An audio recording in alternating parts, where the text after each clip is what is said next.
So I'm sat with Oliver Double, who I'm not sure if he's quite aware how much influence he's had on this project already, because I was actually reading your book at the time when I came up for this with this idea for what we were going to do. But I wanted to just firstly talk to you a bit about kind of the history of stand-up comedy. In the book that I was reading, you kind of lay out almost a potted history of stand-up comedy from music hall to the modern day. So what is it about stand-up that makes it so unique? I think it's a really interesting form, stand-up, because it's sort of easy to recognise, but it's actually quite difficult to pin down. So, you know, you can see somebody like Bill Bailey, who's not a typical stand-up in his shows. You know, he has music, he has bits of rock and roll staging, I mean, self-consciously so. You know, it's like a sort of, almost like a kind of prog rock show at times with some aspects of the staging. And yet there's something at the core of it that makes it feel like stand-up. And I think it's to do with directness of communication. So it's to do with having somebody on the stage who's talking to you directly and with the intention of making you laugh. And so your reactions are really important. You know, the show fails if you don't laugh. The show fails if you heckle and destroy the act. The show is less good if there's not fulsome applause at the end, and ideally, you know, spontaneous applause punctuating the show. And it's that kind of live interaction, I think, that's at the core of it. I think the difficulty of saying that is you can also find other forms which sort of share that but aren't stand-up.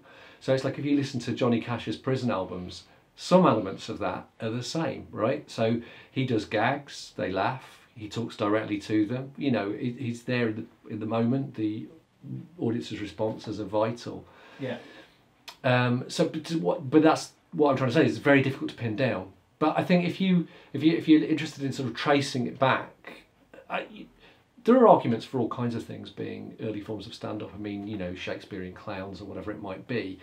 For me, something like music hall is important because it started by the mid-19th century. And although primarily it's about singing, it is about singing straight out to the audience. And it's also about getting a laugh. I mean, not all the songs are funny, but comic songs predominate, especially by the 1890s. They're definitely the main thing. There are other things as well. I mean, you know, songs where the main point is to get the audience joining in the chorus. You get sad songs too. But actually, comic songs are the main thing.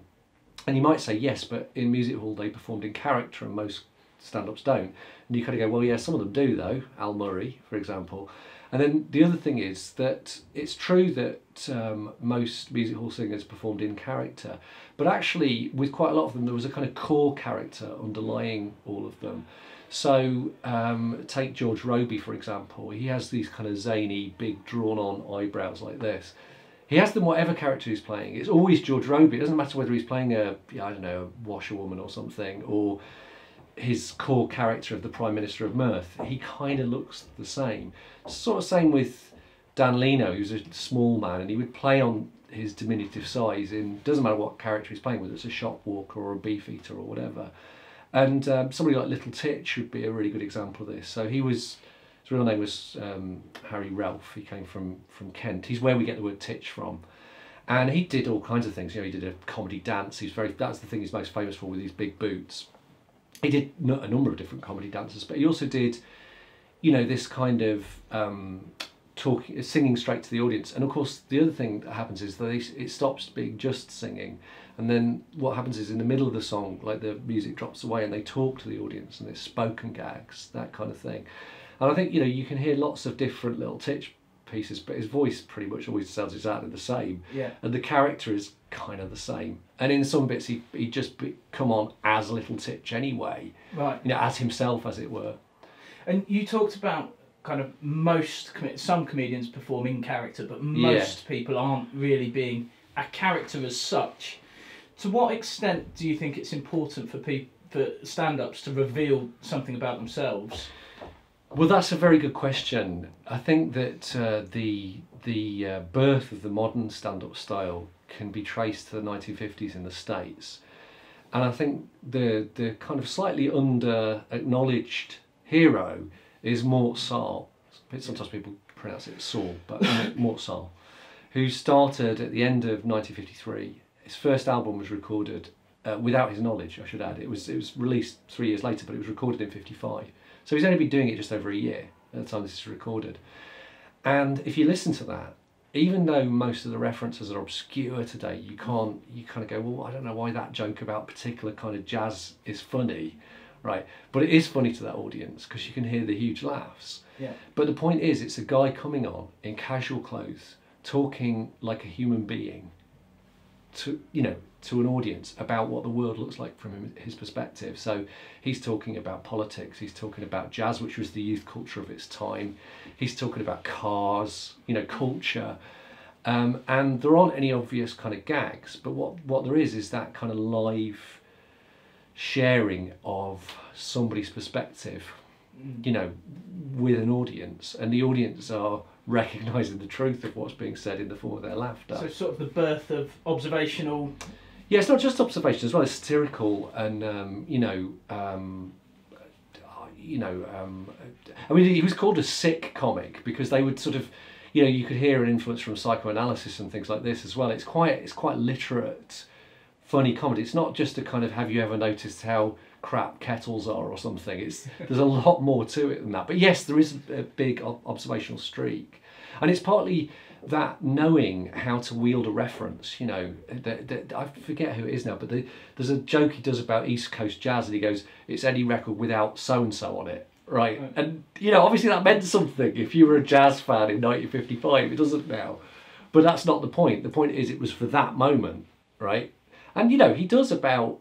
You can hear some pretty clunky edits on the album, but I mean, he does about 50. I think he does over 50 minutes, and it's like most people would now. The received wisdom would be, you start off, you do your open spots, you perhaps do that for 2 years, then you get to the point where you start to get paid halves, or perhaps if you're lucky, you're paid 20, then you build to the point where you do your half hour, and then perhaps 6 or 7 years in, you might do your first Edinburgh hour. This is a guy who practically reinvented the form from the ground up. And within less than 2 years, he's recorded doing over 50 minutes, getting like laugh, laugh, laugh, laugh, laugh.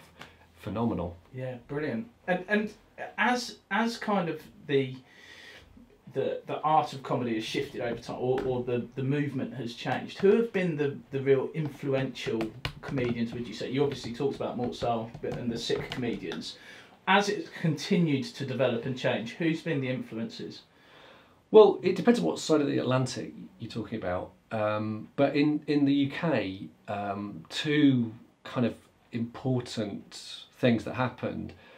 First of all, when comedy started coming out of the folk clubs, so people like Billy Connolly, Jasper Carrott, Mike Harding, and others, because they were doing a more conversational style. They were also singing folk songs, bizarrely, but they were doing a more conversational style rooted in shared experience. So that was quite important, but it was also quite a small wave of comedian. It was really quite, the main thing in folk clubs was folk music, and there were just a few comedians who came up through it. The really big thing was in 1979 when the Comedy Store opened, very much building on the model of American comedy clubs. I mean, they even nicked the name of the LA Comedy Store. But what that did was it brought together people like Alexei Sayle, Tony Allen, French and Saunders, Rick Mayall, Keith Allen, Andy de la Tour, Jim Bartley, Pauline Melville. These people who had been interested in performing comedy, but perhaps they'd been involved in, some of them had been involved in sort of student comedy troupe, or some of them had been involved in alternative theatre, doing sort of political plays, that kind of thing. So somebody like Andy de la Tour had been part of various different political theatre groups like Belt and Braces and 784, and I think he'd started doing experiments with stand-up in 78, touring with Belt and Braces, some kind of road show that they were doing with bands and stuff. But the point is that the Comedy Store sort of brought those people together, and then they formed a thing called Alternative Cabaret, which in a way, by doing gigs in student unions and pubs and old cinemas and things like that, sort of laid the ground for the current comedy circuit. And then, you know, the group that became the comic strip sort of broke out of that scene, and they started a venue called the Comic Strip, and then they had a TV series and things. So, I mean, those early people, they might not necessarily be remembered, but indirectly, somebody like Tony Allen is a really important influence because he was a huge figure in the early scene. Never kind of broke big on telly, but you know, you listen to the recordings of performances that he did at that time now, and it's really interesting because there's a lot of improv going on. There's a lot of that same sort of thing that Mort Sahl was doing in the 50s, you know, the kind of just talking about kind of culture. And I know Lenny Bruce was a big influence on Tony as well.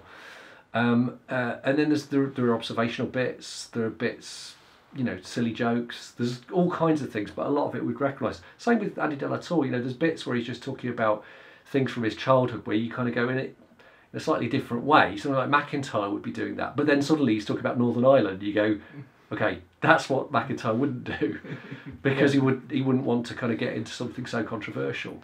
Do you think because you're seeing comedians kind of now who are selling out arenas, for example, and having big crowds, do you think that that's brought a shift in material then? So someone like Michael McIntyre, who would play to a big audience, wouldn't want to be political in that way or cut off an audience in any way? I think what's happened to comedy is that it's got a bit more like, let's say, book publishing, where at the bottom end you have somebody who's getting an advance of a couple of £100 and selling a few hundred copies at best. And at the top end you've got J.K. Rowling, right? So it's a bit like that in comedy. So at the bottom end you've got people who are... I mean, I was talking to a guy I used to know on the circuit a few months ago, and we were talking about... I mean, I haven't played the circuit regularly since the late 90s.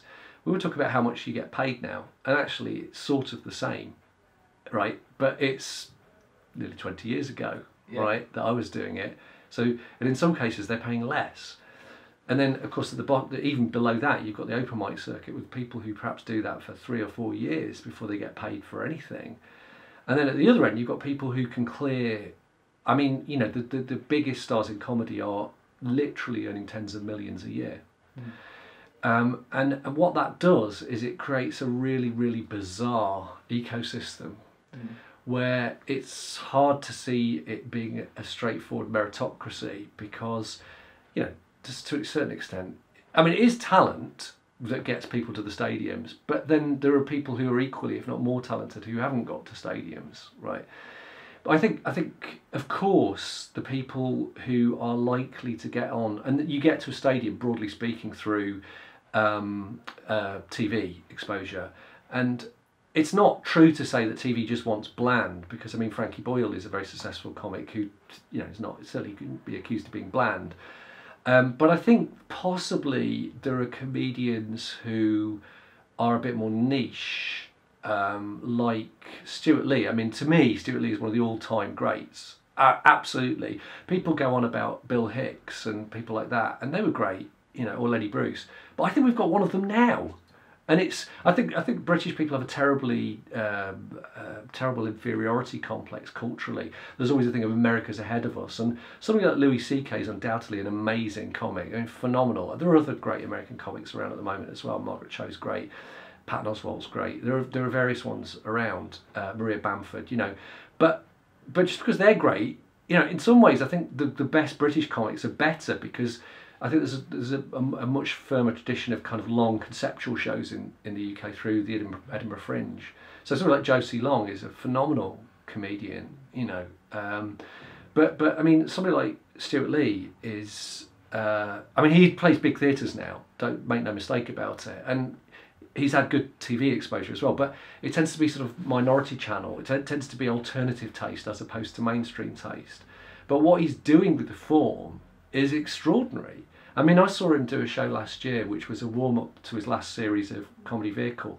And he did a bit where he sort of pretended that he could see the ghosts of dead comedians who'd been worn down by the cruelty of audiences to the point where they committed suicide or whatever. Yeah. And of course it's hilarious because you know that he isn't really haunted, or, you know, even in his mind, by these people. But that bit was convincing enough as a kind of simulated nervous breakdown that apparently a journalist tweeted, "Just seen Stuart Lee have a nervous breakdown." I think if you can do that, if you can fool a journalist into thinking they've seen something that they just haven't, then you are doing something very interesting with the form. Yeah, absolutely. I mean, I'm a big fan of Stuart Lee as well, but I would argue that he wouldn't want to be part of the mainstream at all. It suits him very much to take his position where he is outside of that. One of the things that he does that's very clever is manufacture more disdain for his work than actually exists. So he could be playing a gig at, let's say, the Marlow Theatre in Canterbury, and he'll pretend that everybody on the balcony has only come because they've been brought by their friends, because it's part of the kind of shtick, really, that he's bitter and not, he has to feel like he's underappreciated. And so he increasingly has to manufacture that, and it's increasingly implausible because, you know, everybody knows all the critics love him, right? And oh yeah, I know there are people who criticise him, but you know, and also that he's had 4 series of comedy. You know, that's really unusual in this day and age for somebody to have solo series, that number of them, and that much artistic control. You know, he's playing a big theatre and everything like that, and yet he's still skilled enough to make it seem like, you know, he's failing, because that's part of what he does. He has to pretend to fail. And it's also unusual to see stand-up. I mean, I know you have Live at the Apollo, which has kind of come back round, but to see a stand-up show, which for half, I know, and also he intercuts it, doesn't he, with those sections that he does with Chris Morris, but just to have stand-up on TV, you don't get that so much anymore, would you say? Or it's interesting, isn't it? I mean, I think it's interesting because when I did the first edition of my book, Getting the Joke, I was working on that in like 2003-4 into 2005, and I remember people still at that point were saying, well, stand-up doesn't work on TV.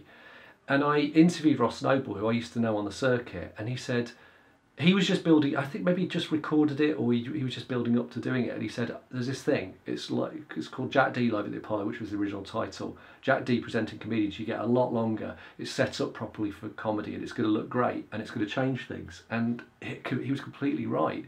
It started a kind of explosion in British stand-up that nobody had really foreseen, I think.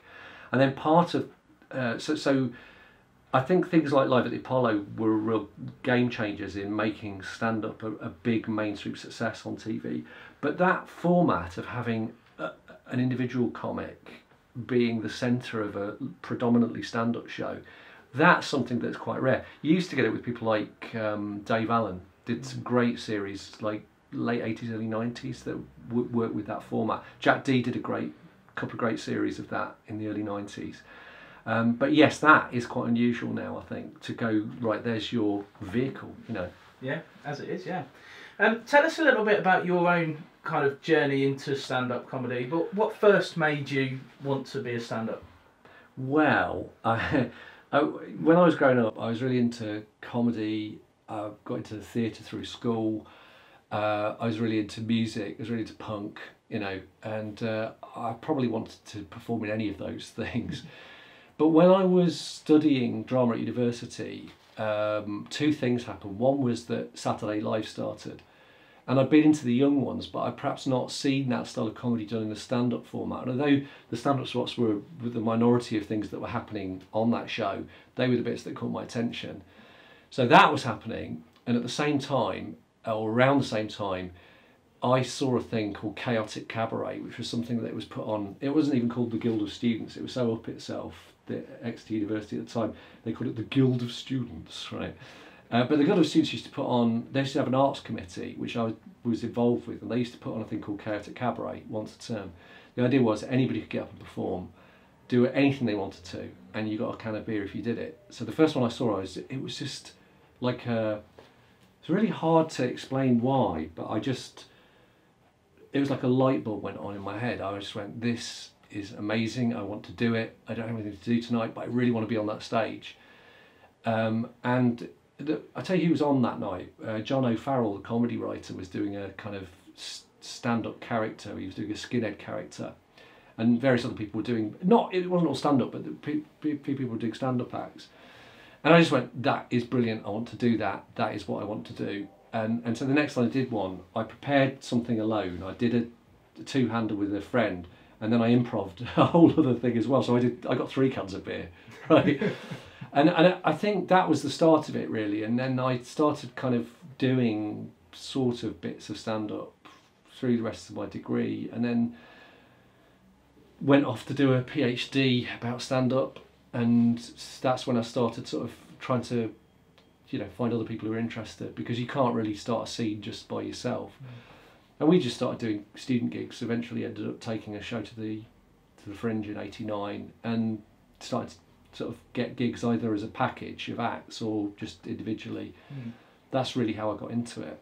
And when you were kind of that end of the 80s, early 90s, kind of touring as a comedian, what were the highs, what were the lows of that?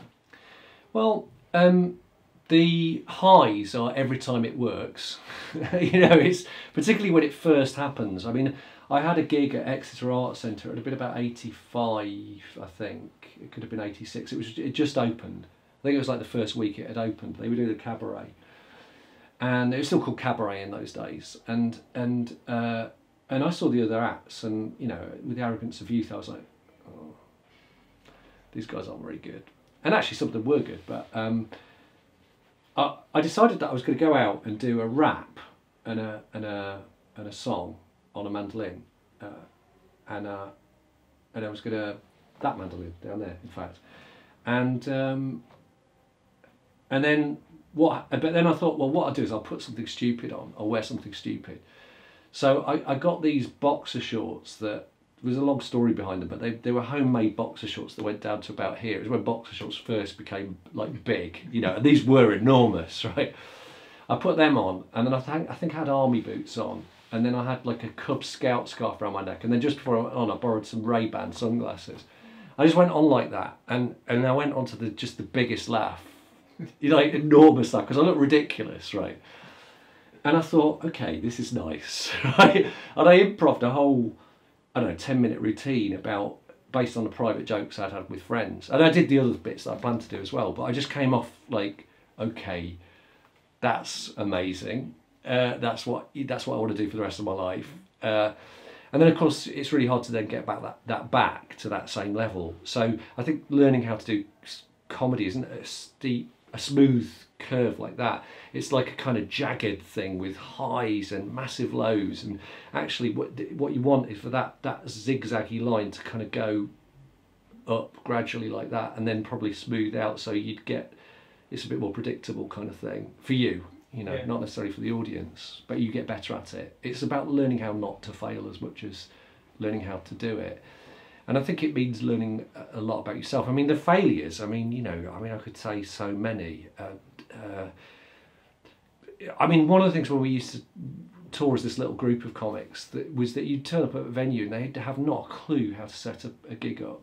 So you'd be put on an indie disco, right? It was a 90s thing, You'd be put on a student indie disco, and they just get to the point where people were starting to dance and the ice is breaking. They go, "We've got some comedians on for you," and of course everybody goes, "Oh, fuck off," and so you go on to just total antipathy, and then you completely live down to that, and then you kind of walk off feeling like you've wasted an evening and half of your ego's gone.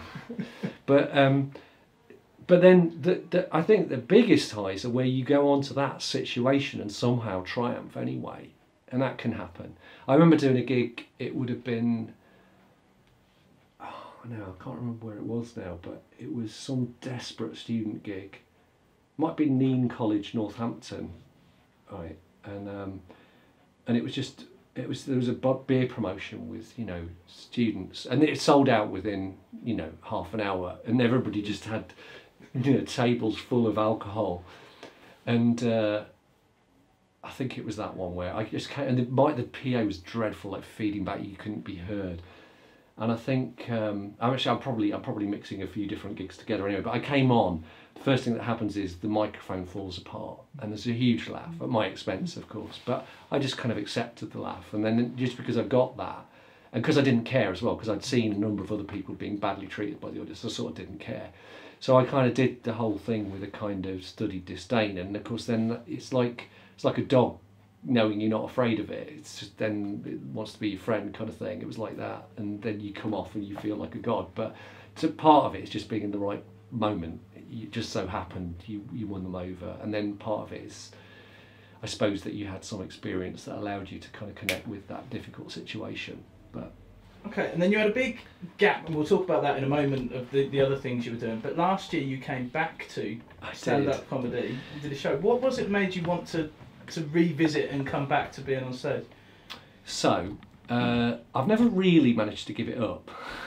So I stopped doing regular circuit gigs in 1999. But since I've been working here at the university, I've been teaching things to do with stand-up through most of the intervening time. And when I'm doing gigs with my students, you know, I always compare them. And comparing is stand-up. I mean, it's, you know, you have a job to do, and it's to do with getting the audience in that place they need to be, and part of that means you have to get them laughing before you put the first poor sap on who's got to kind of go out and face them. And you know, so if we've got the MA up and running, you know, I will do 11 of those in 11 weeks for between sort of October and Christmas. And then I've done the occasional other thing as well. So like, I mean, I had some friends who ran a comedy night in Whitstable where I live, and I compared that for a year, you know, not too long ago. And like 10 years ago, I did a show about my kids having type 1 diabetes. And on the back of that, I did a load of gigs for diabetes organisations in the UK and in the States as well, a couple of gigs. So it's not like I came back not having done it. Yeah. Do you know what I mean? Like I've never not done it, sort of thing. And what made me go back to what made me want to do another kind of big solo show though was that basically I was coming up to my 50th birthday and I fell over and broke my hip. And the top tip, don't break your hip, it's really sore. I was running, which is supposed to be healthy, but it's not if you break your hip, right? And it was, I mean, it's very, I mean, I've got a bit of metal in my leg, which will always be with me. And, you know, I had to learn to walk again. I was housebound for a month. I was in a geriatric ward for over a week, you know. So that forces you to think about your life. And I, as a way of sort of processing the experience, I started writing in a notebook, this notebook in fact. And I just started writing things, you know, about what had been happening to me. When I got out of hospital, I kind of, you know, I was writing notes about what had happened here. And I was telling people about it. I was telling people about things that had happened to me, and they were laughing. And I was thinking, okay, that's interesting. And particularly, I had a phone conversation with my auntie, who's, I don't know how old she is. I mean, you know, at least in her 70s, and she was very nice. But I was talking to her about these painful, depressing things that had happened to me, and she kept saying, "Oh dear," right? And she wasn't being mean. It wasn't sinister. It was just sort of going, yeah, okay, well, I've had some of this because I'm of the age where I'm going to have had some of this, and I know what you go through, and it's all right, right? And it was very kind of liberating. So I thought, well, okay, well, maybe what I should do is do a stand-up show about it. So I thought, well, I talked to the people who run the theatre on campus, the Gulbenkian Theatre. It's a sort of 350-seater, and I said, look, you know, could I do something here? And they just sort of went, yeah, that sounds interesting. So that's what I did. And what I did was I was quite interested in documenting how I went about making that, so that I'm writing a couple of journal articles about it at the moment, because you know, until quite recently there wasn't a huge amount that you can find out about how comedians actually work. There is now through people like Stuart Goldsmith and Richard Herring doing really interesting podcasts where they interview comedians and talk about how they work. And things like Stuart Lee as well, writing about his own work, you know, sort of laying his method bare, if you like. Steve Martin also wrote a very good book where he talks about how the thinking behind his stand-up and how he created different effects and things. But you know, that's quite recent, and I thought that actually it would be interesting to sort of not hold myself up as an exemplar, but just because I thought people might be quite interested in what I was doing. So I started recording a podcast, which I put out. It's very easy to put a podcast out on iTunes now. So I in the period leading up to the gig and then directly after it, and even during the gig, I recorded part of an episode, right? And I thought that, you know, it was an incredibly niche thing, because I mean, nobody's really heard of me as a comedian, and, you know, like, so what, I did a show in a theatre in Canterbury. But actually, we've had sort of, I don't know, 1,700 downloads or something. So, and some people came to see the show because they'd heard the podcast as well. That's the other thing that's worth mentioning. And and it was important for me to do that while I was doing it, because the difference between that, I think, and something like Stuart Goldsmith's Comedian's Comedian is, well, which I'm not doing that down at all, it's brilliant, but is that generally that he's asking people to reflect back on what they've already done, whereas I was looking forward to something I was actually in the active process of making. And I think most comedians don't rehearse as such. They rehearse in public through warm-up gigs and things and work in progress gigs. But I've always been somebody who sort of rehearsed. And I know there is a minority of comedians who rehearse, and that's something that's been not talked about a lot. And I was quite interested in talking about that, because it's horrible. It's the worst thing in the world to rehearse. It's vile. I really understand why most people don't do it, because the point is, I didn't have a big enough following to be able to do warm-up gigs. There's no way that anybody would want to see that show twice, right? So, let alone 3 or 4 times, right? So, I basically had probably everybody in the world who would have liked to have seen the show was there in the theatre that night.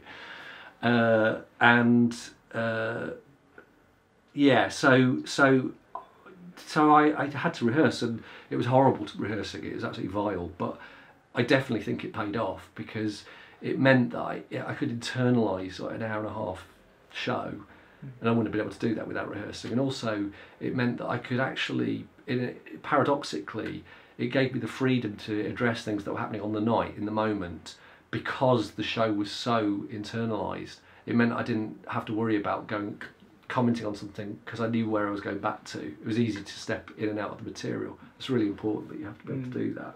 And be in the moment and react to what's going on in the room around you. The other thing that you just reminded me of, that you touch upon in the book a little bit, and also was clear from the show, from looking it up and seeing bits on YouTube and things like that, is the influence, or I imagine that you're fairly heavily influenced by Brecht. Yeah. And had, it was quite episodic, and you had the placards almost, although they were projected. Well, I think I used the slogan, "It's Brechtian, motherfucker." Yeah, there you go. Yeah, so how much do you see this kind of parallel between theatre and stand-up, or one drawing from the other? Right. Okay.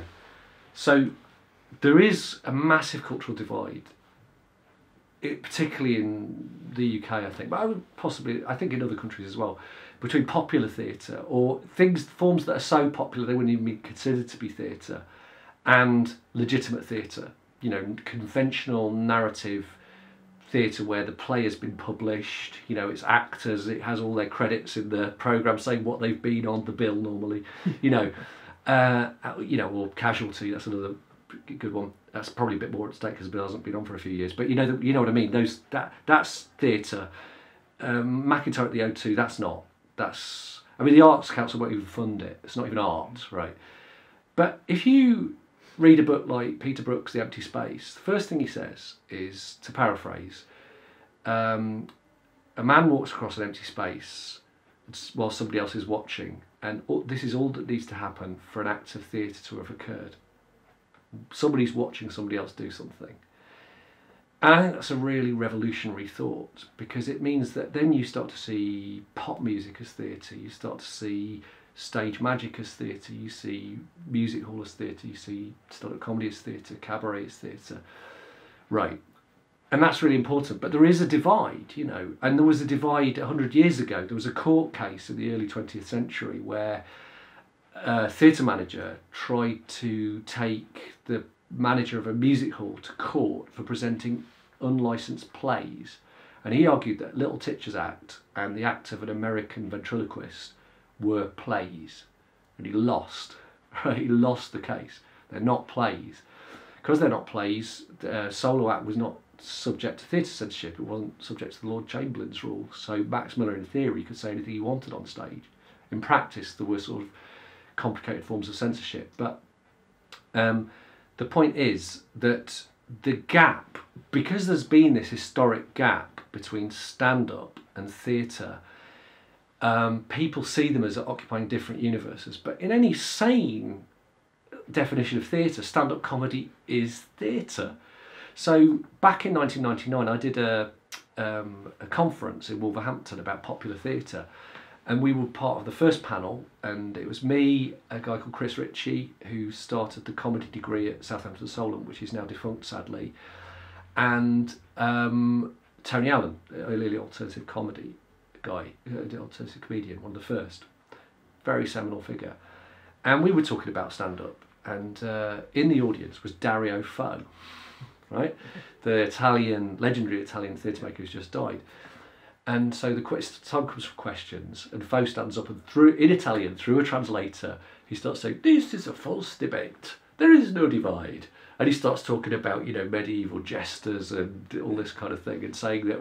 But the thing is, if you watch Fo's solo shows like Mr. Buffo, it's just like a bit of stand-up. In fact, there are bits of it that are like specific bits of stand-up. So there's a bit where he talks about this corrupt pope, and it's very like Lenny Bruce's God and Moses routine, right? So the point is, there are strong connections. So somebody like Mark Thomas, a hugely underrated comic in my view, is an amazing comic, not just for his politics, but also because of what he does with the form of stand-up, like expanding form. Anyway, he says that Brecht was one of his main influences. He talks about being taken as a kid to see Caucasian Chalk Circle, and how that really gave him the idea that you could go into a theatre thinking one thing and come out thinking something quite different. And Brecht performed in cabaret, right? And in cabaret it was much the same audience performer dynamic as in stand-up. People performed straight out to the audience could heckle, the audience were drinking, they were sat around tables, very light stand-up. And the conferencier, the MC, would talk about topical things, would perform as him or herself. It's very like that. And Brecht was really influenced by that. He had a very good friend, Carl Valentin, who was a performer who worked in cabaret and less high class venues as well. And Brecht went on record as saying that some of his ideas came from working with Valentin. Some of the key moments of epic theatre kind of came to him from working with this guy. Brecht put on a cabaret. I mean, he had one professional appearance in cabaret, and he nearly caused a riot, right? So, and apparently, when the proprietor of the cabaret came to talk to him afterwards, she said, she came to say, well, you're right, and he said, yeah, why wouldn't I be? And she went, well, because did you not hear how they reacted? He went, so what? I think a lot of the ideas that he writes about in terms of acting, you could apply to the craft of stand-up. So he talks about when Charles Laughton played Galileo, famously, and he talks about how you could see the character of Galileo and the actor Laughton at the same time. Now, if you think about watching Richard Pryor playing a deer in the forest in his stand-up routine, he still does an imitation of a deer drinking in the forest. It's not Stanislavski in immersive acting. You don't go, wow, that was a deer. You go, there's a deer and Richard Pryor at the same time. It's the same kind of dynamic. And a lot of the ideas of the alienation effect as well, you can apply to joking as well. That's another thing. Brilliant. And so here at the University of Kent then, you teach stand-up comedy to, is it undergraduates or all MA students? Or Both. Both? So I teach an MA in stand-up comedy, and also I teach a third year module as part of the drama degree to undergraduates on stand-up comedy. So that it starts off with a kind of historical theoretical introduction to stand-up, and then it moves into a practical phase where they work towards performing their own 5-minute stand-up routines. And when the students turn up kind of presumably inexperienced, what are they looking for from your course? I don't know. I mean, you'd have to ask them, but I mean, I think some of them just kind of go, this is intriguing. Some of them go, well, maybe this is something that I want to do. And some of them go, this is what I want to do. This is a first step. And I'd say they're probably quite a small minority. Because actually, I think doing stand-up, this is going to be a slightly controversial statement, but I've read about people kicking heroin, right? And they want already addiction, and they go, the thing is, you have to want it. You have to truly have made the decision. And I think it's a bit like that starting stand-up, because it's so difficult to start. It's not. I don't think it's quite as difficult as a kind of performance mode as people say it is, or it's popularly believed to be. But I think what is difficult is because there's so much competition out there, to actually get your foot on the bottom rung of the ladder is intensely difficult. So, you know, every year, I mean, I get, the vast majority of my students could do a convincing 5 minutes, admittedly to a home crowd. It's not that, it's getting from that to the point where somebody's going to pay you money to do it. That's the difficult bit. And I think it's only a small minority of students who have that drive, you know. So what's your kind of, obviously it's a whole, you can't explain in 2 minutes, but kind of what's the fundamental of what you're trying to get across to those students? Well, the fundamental thing about stand-up is it starts with the individual student. It has to, because that is what stand-up's about. It has to start with something within you. So basically what I have is a series of things that I do with them that give them the opportunity to explore aspects of themselves, which then I can pick up on and encourage them, where they're doing something interesting, encourage them to do that. In addition to that, so for example, one of the things that I sort of invented about, I don't know, 16 years ago, it's such a simple exercise. You just get people up one by one and get them to have a conversation with the rest of the group who form an audience. And there's nothing more to it than that. You don't say you have to get a laugh. You don't have to talk about any particular thing. We talk a little bit about what a conversation is, the fact it's two-way, and how you can keep a conversation going. But it's amazing how you get somebody up speaking for 2 to 5 minutes and you see all kinds of things that you didn't see before.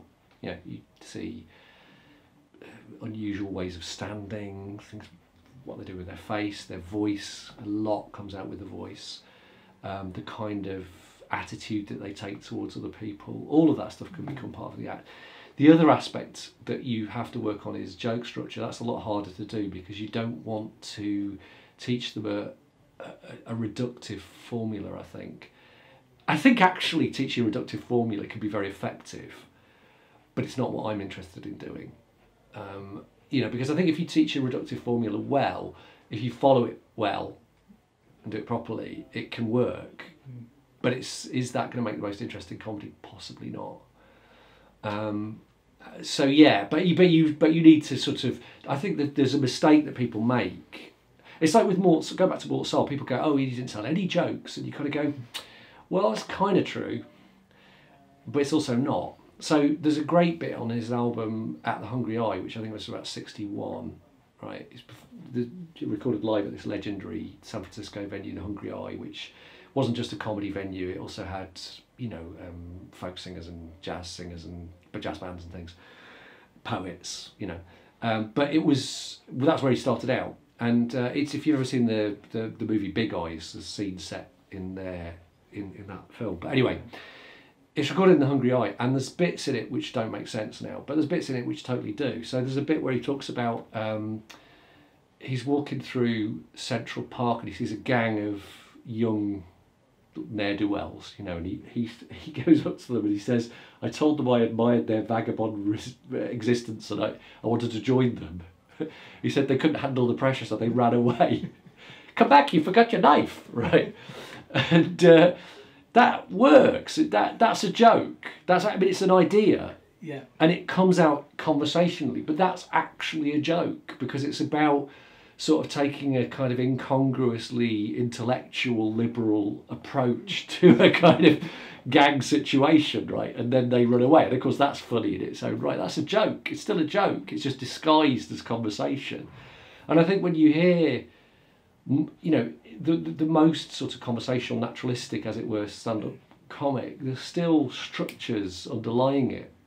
So I think the mistake that a lot of people make is that I can just get up and talk about what I think of the world, and that's as simple as that. There are always jokes in there. It's just that they're not necessarily Jimmy Carr's Tim Vine style jokes where they're beautifully crafted and there's no fat on them whatsoever. It's just like every syllable, that's a thing in its own right. It's a very demanding style of writing. Milton Jones is an amazing comic at that. But the fact is that it's only a minority of comics who work in that style because it's so difficult to do. Most people work in a more conversational style, and so people kind of go away thinking, well, it's just talking to an audience. It isn't. There's something else going on. So that's quite hard to teach. And because you have your students in the third year, presumably, for a year, MA students maybe a year or two, maybe? Yeah, the third year students, it's a term, so it's 12 weeks. Right. The MA students, it's a year. So what are the big challenges that they face in that time, often? Well, with the third year students, it's just the fear.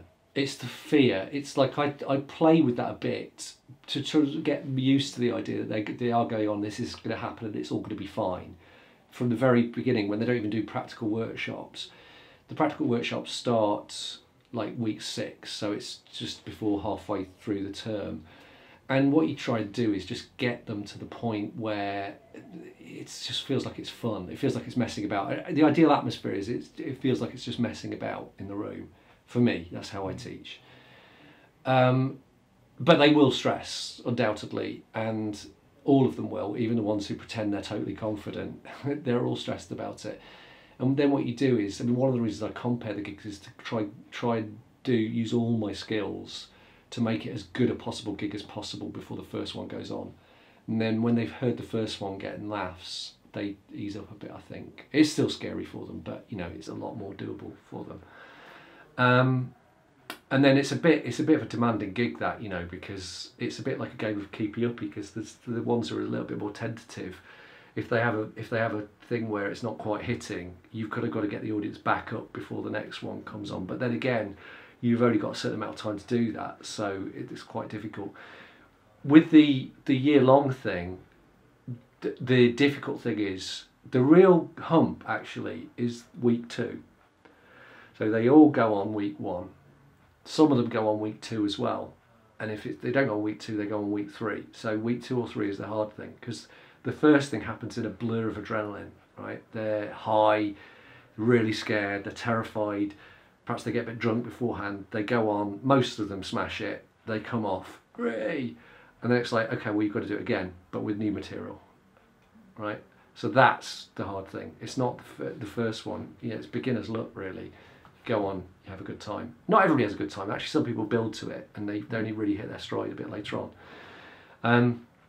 So that's difficult. And then the other thing that's difficult is they have to go out and do gigs in the real world. They have to go out and do open mics, and that's really stressy for them, because so many open mic gigs are playing to a small audience, mainly made up of friends of the other acts. You know, you have to go out and leaflet for an hour beforehand, and it's just horrible. It's just a sort of fairly unplayable gig. Well, not unplayable, but it's just an unrewarding gig. And that's hard for them. You know, some of them find that, because especially if they've travelled to London for the privilege of that kind of ego loss, that's hard for them. Okay, so the whole idea behind this documentary is that I'm going to put myself in a position where I'm learning this whole process that we've been talking about, and go and be a stand-up. So I've got 1 year to start from no experience whatsoever to doing a show at Edinburgh next year. An hour show? No, probably not. Ben, my colleague here, is a promoter in Milton Keynes. So what we'll probably look to do is for him to take a show that I will be part of. Oh, that's good. So maybe 20 minutes, half an hour. Yeah, that's good. Of that hour. And I'm at that stage that you were just describing. So I've done 2 gigs now. Yeah. Gig number 1 was a showcase where it was friends and family of the people at the comedy school. We're all doing our very first gig. There's 100 people in the audience. We all went out and had a great time. And then I did the same 5 minutes 4 days later to an audience of 6 in a backwater pub, and had a very, very different experience. What can you tell me about the next year that you think will be important for me to go out and learn and experience in the build-up to Edinburgh? 3 things that you need. 3 that you need to make it as a comic. Talent, luck, persistence, of which persistence is the big one. Talent, you can do something about. I mean, you can't do anything about native talent, but most people have a certain amount of native talent in making people laugh. We all make people laugh in everyday life, so if you can somehow make the leap of doing that onto the stage, you can get there, and you could work on your talent anyway by constantly writing and constantly challenging yourself to do better. Record yourself, always listen back, always try and learn from it. If you've had a horrible gig, it's hateful, but actually it's quite cleansing to listen to it, because then you can put it behind you. So you can do something about that. Luck, nothing you can do about that. Some people are just very lucky. I know people who got their first paid gig because they did a stand-up workshop, and somebody was short of a comedian, you know, at short notice, and they'd seen them and thought they were quite interesting and sort of come and do this gig, you know. So that can happen, but for most people it doesn't. And then persistence, because it's so lousy, you have to just keep going, and not just keep going, but you have to keep working at the talent bit as well, however depressing it is. If you can get to the point where you can play those horrible 6 people gigs, 6 people is probably harder than playing the O2 Arena.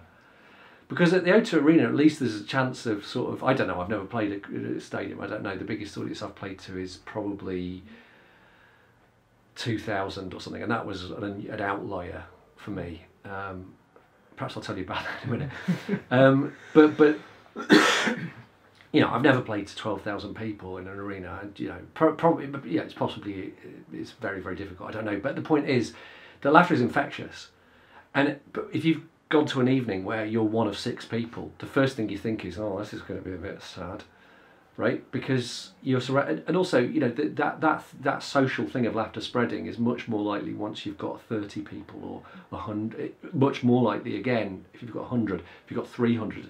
Let's say you've only got 1 in 3 people laughing, you've still got 100 people laughing, right? So you play to 1,000, 1 in 10 you've still got 100 people laughing. It's a decent laugh. You know, if you can get 800 laughing, you know, and then of course there's a thing where laughter becomes a rhythm, and the audience get into the thing where they don't even know why they're laughing, you know, after a while. So, you know, I think that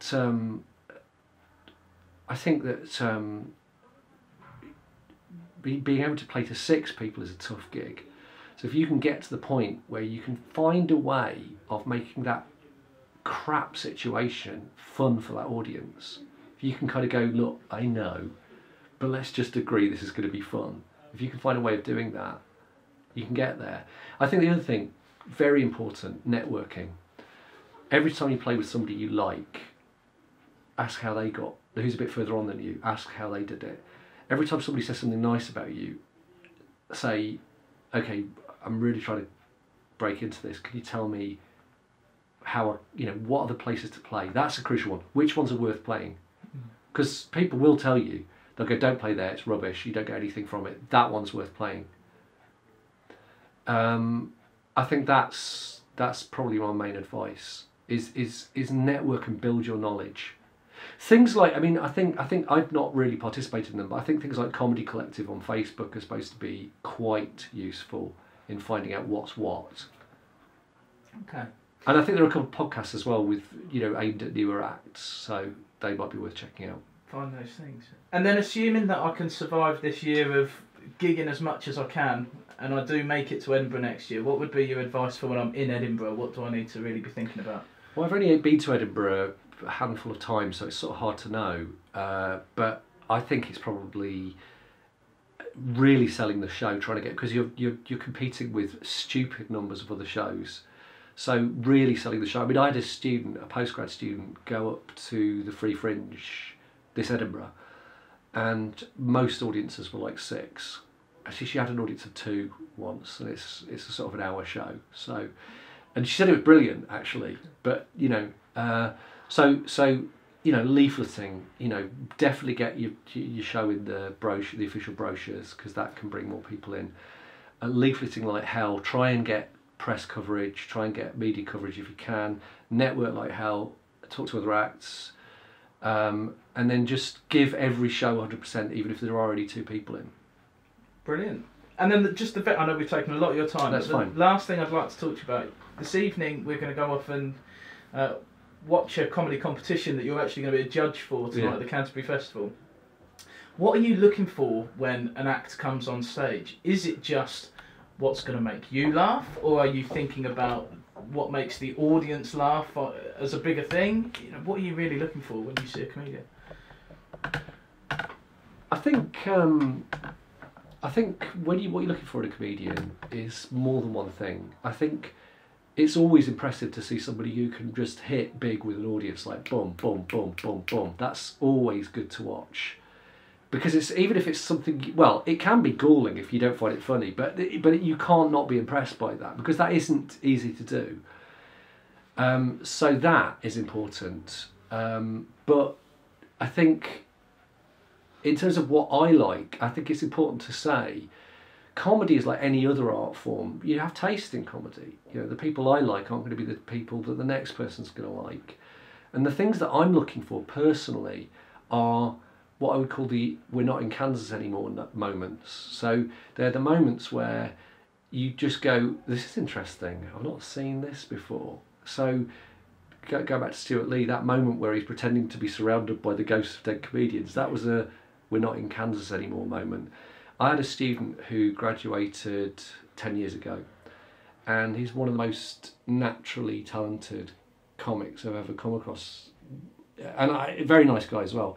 What he didn't have is that willingness to sort of suck it up and go through the horrible trial of kind of becoming accepted on the circuit. But he would go out there every week with a semi-improvised, surreal kind of stand-up routine of up to 15 minutes in length, and kill the audience, like brilliant, enormous laughs.